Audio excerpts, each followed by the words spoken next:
This podcast is part of the Treksphere Network. To find more Star Trek-related content, visit Treksphere.com.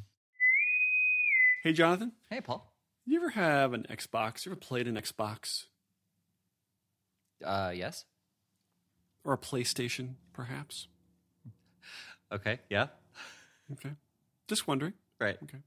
As you know, this is the Measure of an Episode, where it is our continuing mission to explore what makes a Star Trek episode a proper Star Trek episode, a genuine Star Trek episode, and not just some genre television show. I'm Paul. I'm Jonathan. And we do this with 3 criteria. The first is there sci-fi in the plot that cannot be removed without the plot being completely rewritten? Is that sci-fi presented in a novel or unique fashion? And is there an ethical or moral dilemma for some character to face? Nowhere do we say, is there an analogy that is being hit over the head of the audience? I'm Jonathan. And I'm Paul. And this week, we watched Star Trek Enterprise, Season 3, Episode 9, Red Dead Redemption. There you go. When a settlement of humans living in the 19th century Western lifestyle is discovered on a Delphic expanse planet, Archer and crew set out to learn how they got there. Yep. That's what happens. That's what happens in the show. And they figure it out. And then they say, now we know. Toodles. Yeah. I have a question about when Star Trek does this. Because Star Trek, back to the original series, they do this. Mm-hmm. Where they encounter humans living on planets far, far away from Earth that are for some reason living in the past. Why is it always that when we encounter, as Star Trek people, why do we always encounter people when they're living in the past in a genre television show, right? It's always into a film genre. It's never just people living in the middle of some weird time period in, 1697 or something like that. Oh, in the middle of Montana. I see. Right. It's always some sort of, like, this was obviously they were saying that we're going to make a Western with Star Trek again. Which was interesting, right? because they originally wanted to do a medieval one. See, it's another genre Right. that they've done before in the show. Next Gen had their famous one. Yeah. Their Robin Hood one or Right. whatever. I mean, unless they made it Game of Thrones level medieval, that kind of stuff, where it's super dark. Right. And they would never, ever think to go down there without shields on, Yeah, exactly. But they also did a Western with Fistful of Datas. So I feel like they went into a Western in Next Gen at least twice. Maybe not. Maybe I'm thinking of the same episode. Right. Yeah, maybe. I wish that they had done a Fistful of Datas and then they did a few Datas more, like do a sequel to the episode. I guarantee they talked about it, right? Maybe, yeah. I'm sure that would be talked amazing. about it. Yeah, I'd love to research that one. But in the original series, they did, the war movie. They go back into a World War II movie. But yeah, they did a Nazis one. Yeah. Yeah. And I understand why they do it. It's because they have the sets. The sets are available to film on, and so why not lean into the sets a little bit? Right. I get it, but why does it have to be a Western where now everything that they do is not under the guise of Star Trek? Mm-hmm. It's now, these are the Star Trek characters in a Western. Right. Yeah. Yeah. I don't know. Like, why not it'd just be way more interesting to do it the other way. Just some random time period in the 1100s. Mm-hmm. Not even Europe, which we're kind of accustomed to seeing. Somewhere else, like in Asia. I mean, we have no idea what was going on in Asia in 1100. Yeah, in the 12th century. Yeah. Yeah. I mean, but it doesn't. Yeah. This has nothing to do with the plot at all. It bugged me. It's like, why is it a Western? Like, why is this interesting? I mean, I understand it's a fun genre to watch, but why is it always this one? Mm-hmm. It's always 1890, right? Or whatever, 1860. Okay. I'm all worked up. I know, you got that out of your system? Not yet? Yeah.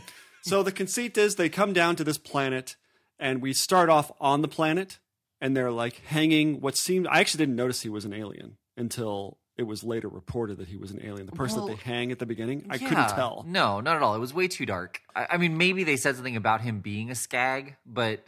Well, a skag is a English word. It means, I looked it up, because are they using this word right? I do not think it means what you think it means. It's defined as a heroine or an unattractive woman. So I was confused, Right. as you can tell. Yes. That's a Western man. Western man? Are you from Weston, sir? But yeah, I mean, it was way too dark. And given the time period and like the fact that it's an alien planet and all that sort of thing, their alien makeup was so slapdash that it could have been they just had leprosy. I genuinely did not know that the little waiter boy was an alien until they started talking about him being a skag and how only skags can shoot when they're drunk. So why don't you drink? Or, you know, prove me wrong or something like that, you know, whatever. Like that was when I was like, oh, that's one of the aliens. Okay. Well, at that point, I still was thinking, like you, I thought it was some sort of disease, that something was happening to these people one by one, and they were being ostracized because they were basically lepers. Right. Okay. Gotcha. Yeah. That's what I thought, until it became quite obvious that they were a race of people. I was like, oh, okay. Yes. And boy, howdy, did that become obvious. They were kind of doing a good job of gently bringing us to the idea that they were a different race. They weren't just hitting us over the head with it. And I was like, oh, good job, Enterprise. You aren't just hitting us over the head with this idea that they're another race. And then all of a sudden, we are doused with it. Yeah. It was... It's like that scene in A Bug's Life, you know, like with the seeds in Mexico, in the western town. We're going to trap them with ease. Good movie. Great movie. Can we analyze that for this episode? Talk about that movie? All right. No and no for me, like on this episode. I'm just gonna get that out of the way.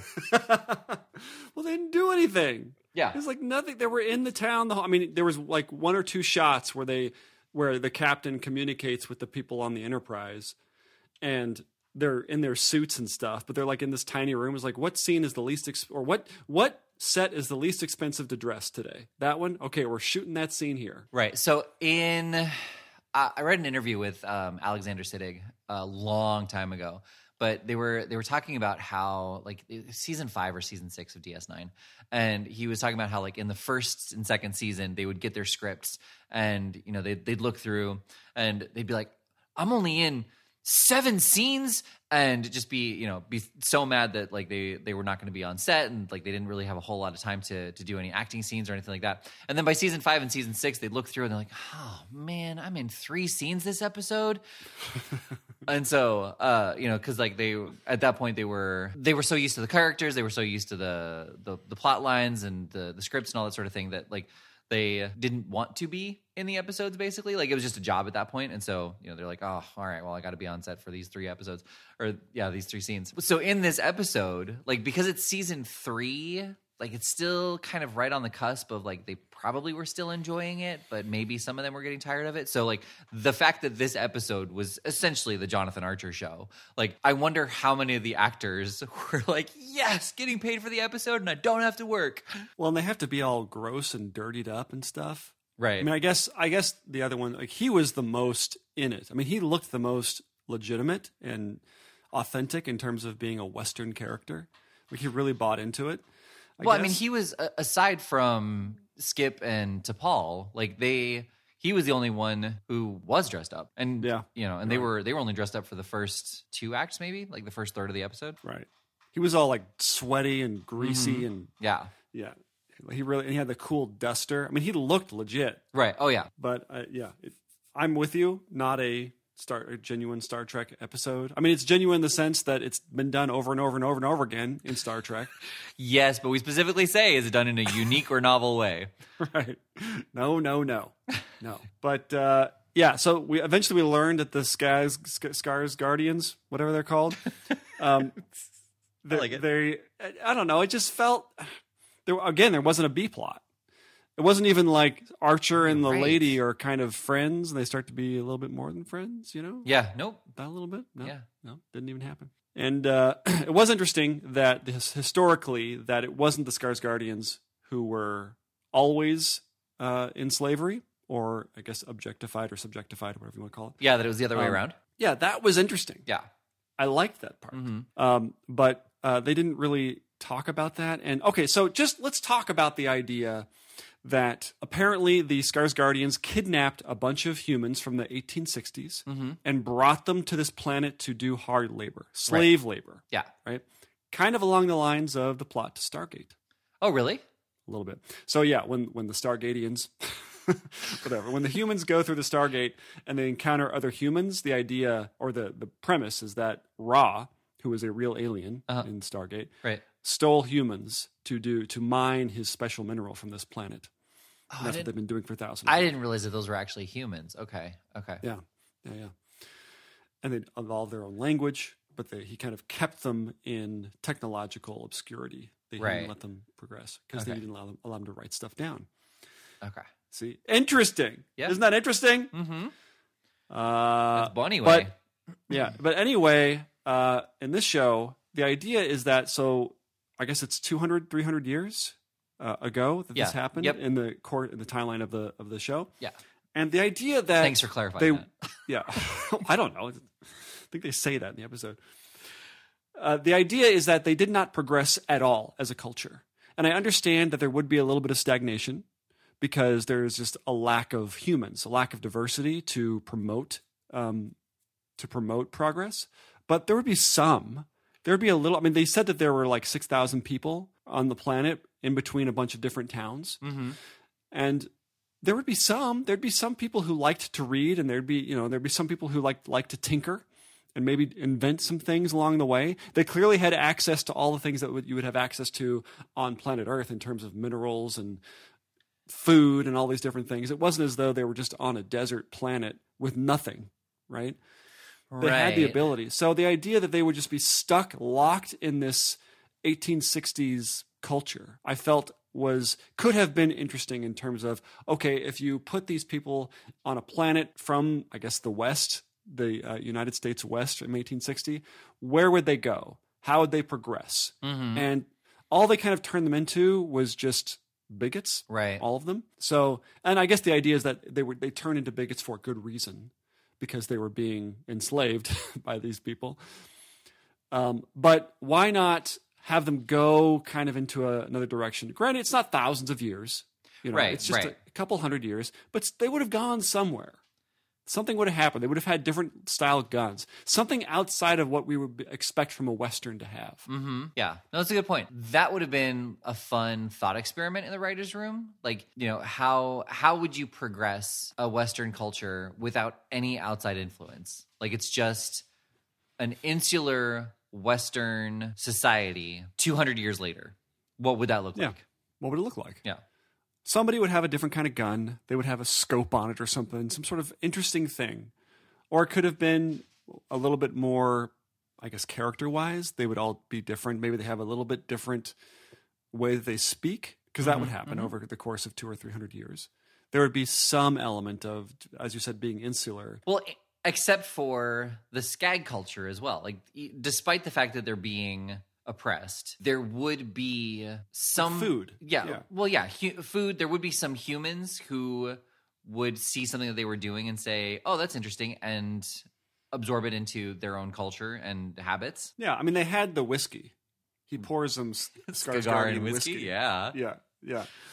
So they didn't really talk about that it was anything different or what it was made from. It would have been great. They didn't explore anything. Yeah.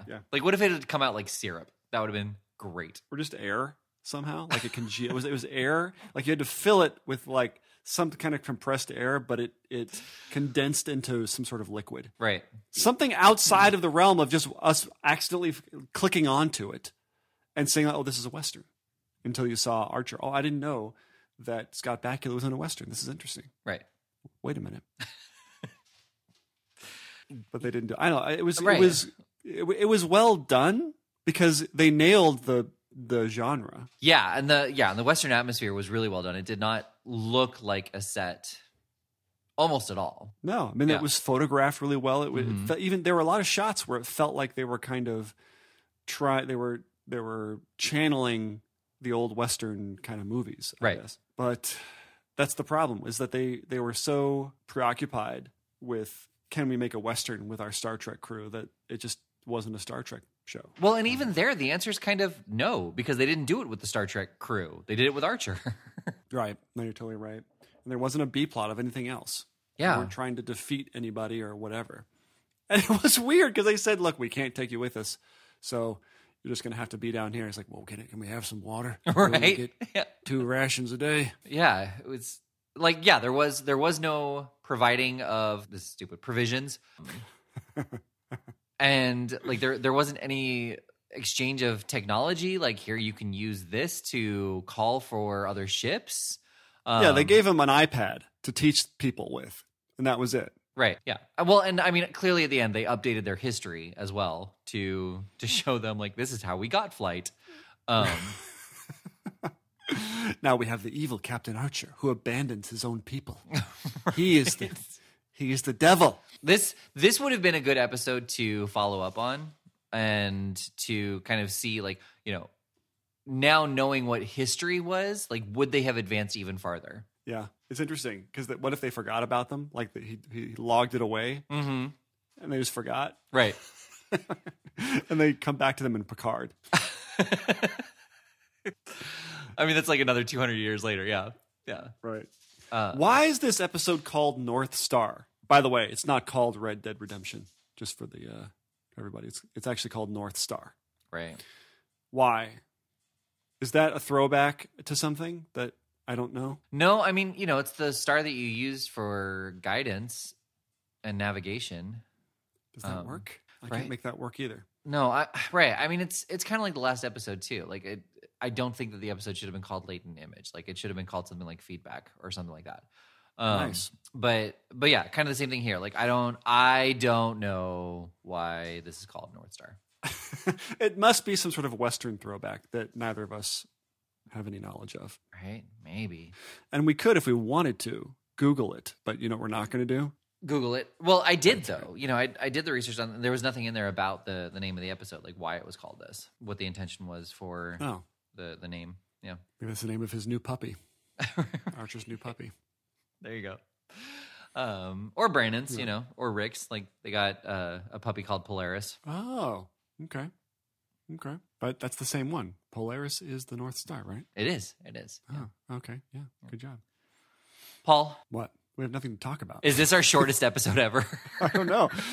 There's like nothing to talk about. Oh, I will say another little tidbit is that there was a wipe in this episode. Yes. Like a transitional wipe. Mm-hmm. Not a bathroom. Right. I'm sure there were, but we didn't see them. Just sitting on the bar counter. And I thought it was wait a minute, whoa. And I didn't really have the patience to go back and watch the episode again looking for wipes, but I think there was only one. Yeah, there was. Yep. And it makes me think that this is full of Easter eggs, or at least references to Westerns and everything that we just didn't get because neither of us are fans of the genre. But maybe this is a way more interesting episode for fans of Westerns. That is a good point.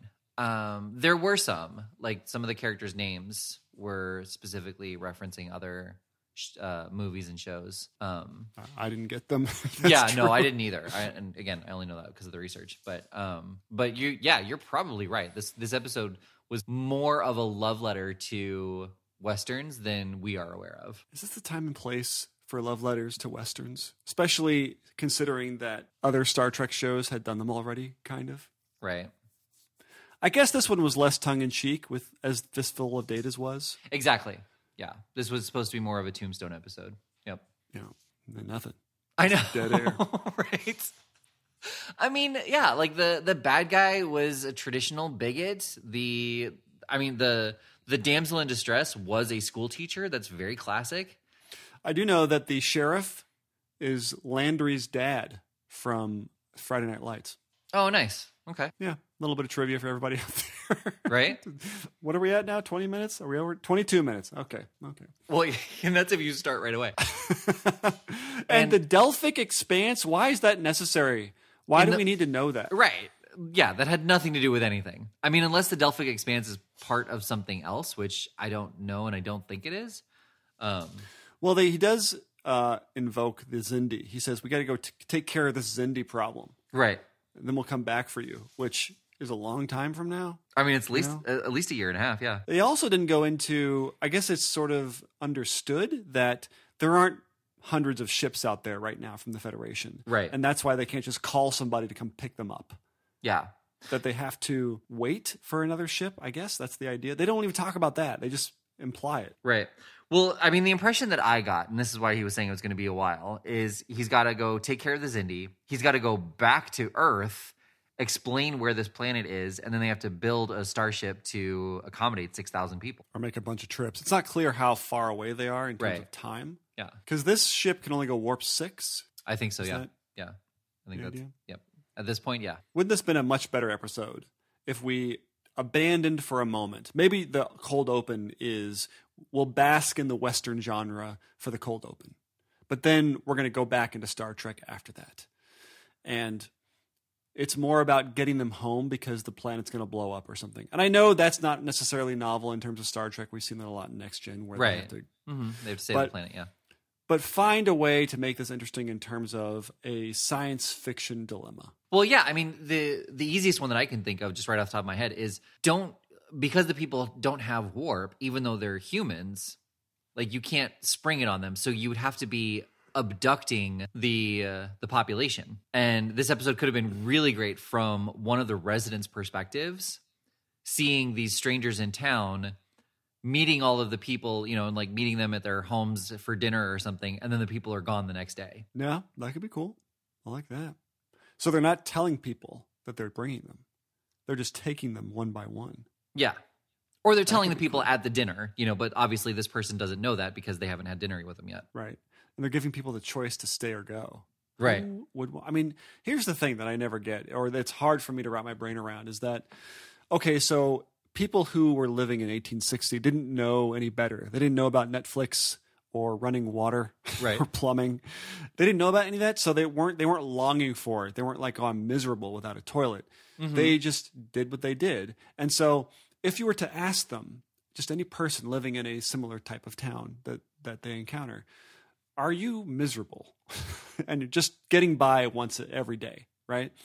Or is it just okay, and this is my life, and this is the way life is, and it's not great, but I'm not miserable. It doesn't feel like I'm suffering. Right. So I'm wondering if that's all you knew, and you kind of had to agree that something was better, but not really have a sense of what was better, would people immediately jump at it to be, you know, removed from misery because we know it's so much better? Right. I mean, it's kind of one of those things that we talk about now. Like if you were given the opportunity to leave all by yourself to travel the stars, you know, and see advanced technology and advanced alien cultures and that kind of thing, would you do it? You know, you have to go by yourself. Like when, you know, earlier when we were in our early to mid 20s, like the answer was yes, absolutely, because our lives weren't really settled. But now it would be a harder choice. Because if I had to leave by myself, you know, I'm leaving my family, and that would be devastating to everybody involved. Right. It wouldn't be worth it. Right. If you could bring immediate family. Right. So it's kind of the same thing. Like, you know, asking them, you know, you've been stuck on this planet. You don't know this, but you've been stuck on this planet for 200 years. We're giving you the opportunity to go home and see the advancements. You know, it's like, right, but I have a family here. You know, I like, this is my home. This is my life. I don't want to give that up. So that would be a cool angle that I don't think has ever been approached. They kind of handle it where there was this episode where there's this settlement. It's the one where they encounter that weird kind of globular species, and there's two plots. There's one where Data has to go down and convince these people to leave their settlement because it's full of radiation that only Data can withstand.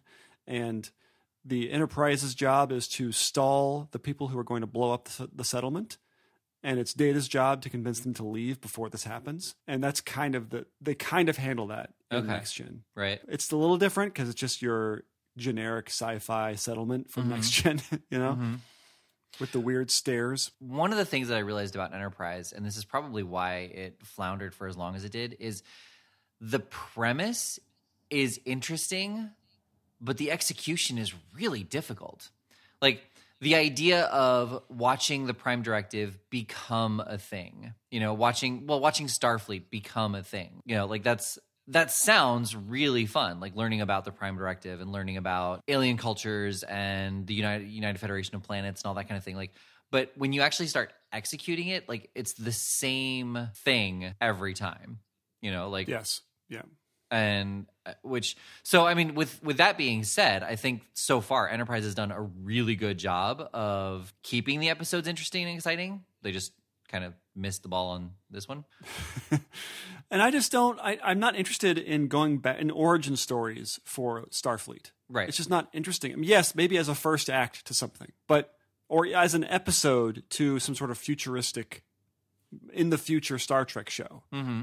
That's interesting. But a whole show based on the birth and infancy of Star Trek or of the Federation is not interesting to me. I don't want to go back in time. The whole point of the universe of Star Trek, I think I've said this before, is its progression. Mm-hmm. Where's it going to go? Yeah. But they don't do that. No, well, and they're still not. I mean, Discovery, yeah, exactly. It's now in the future, so there is that to be said for it. But even the other show, Strange New Worlds, you know, is about Captain Pike and the Enterprise before Kirk came along, and Voyager also takes place kind of right after Voyager, I think. Wait, Voyager takes place after Voyager? Sorry, not Voyager.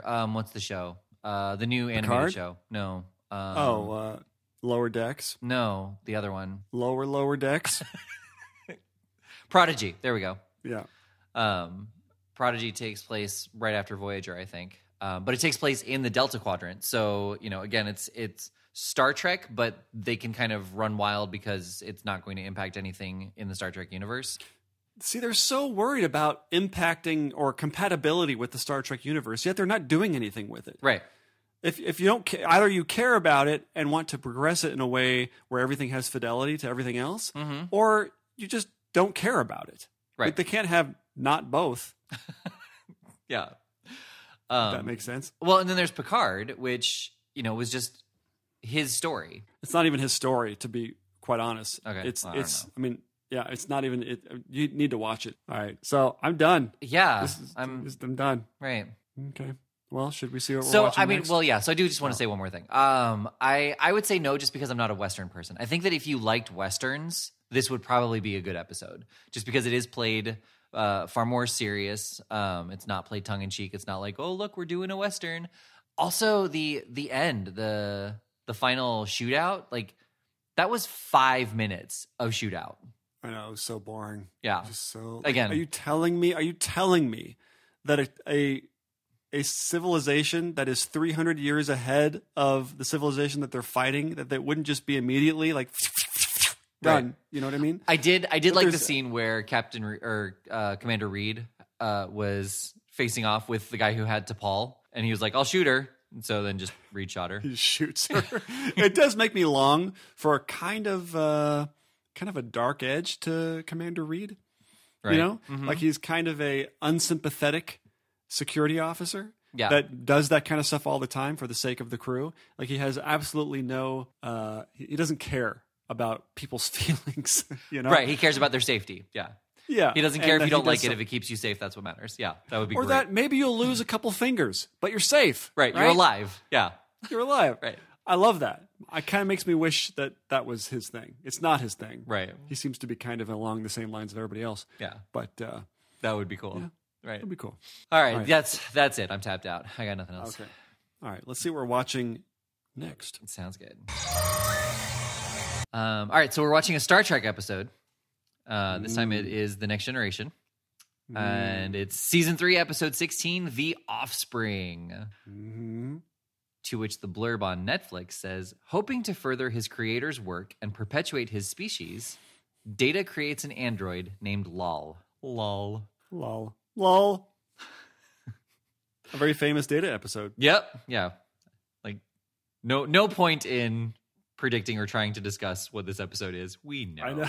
We know. We even know the outcome, whether or not it is a genuine Star Trek episode. But we won't ruin it for you, dear listener. And on Hulu, it says Data becomes a father when he creates an android using a transfer of his own neural programming. Oh, wow. Who writes these things? Because that's so much. I mean, it's definitely less vague than Netflix, right? But I want to know, like, who's right? Are these people who have actually seen it? We don't know. I mean, they've seen something. Yep, that's true. They did see something. Because you couldn't have gleaned that information from the Netflix blurb if they were just kind of passing them around. Right. So, there's a whole science here that we have to get to the bottom of. This whole blurb thing. Because it's so interesting. You think there'd just be one that was written by Paramount once, and that goes in everything. Right. Right? It's part of the deal. Yeah. Well, I wonder if that is the case, because Hulu and Prime most often sync up. Right. Well, anyway. I guess we'll never find out. Yeah. I've been Paul. I've been Jonathan. And this has been The Measure of an Episode. But you already knew that. No? Yeah, fair. Give me one more. All right. Give me one more. Turn it up. Engage. Turn all the way up. Make it so. But you already knew that. No? Shut up, Wesley. Shut up, Wesley. You gotta go there. But you... Nope, that's Cisco. Well, it's... Shall I compare thee to a summer's day? Already, but you knew that. Right?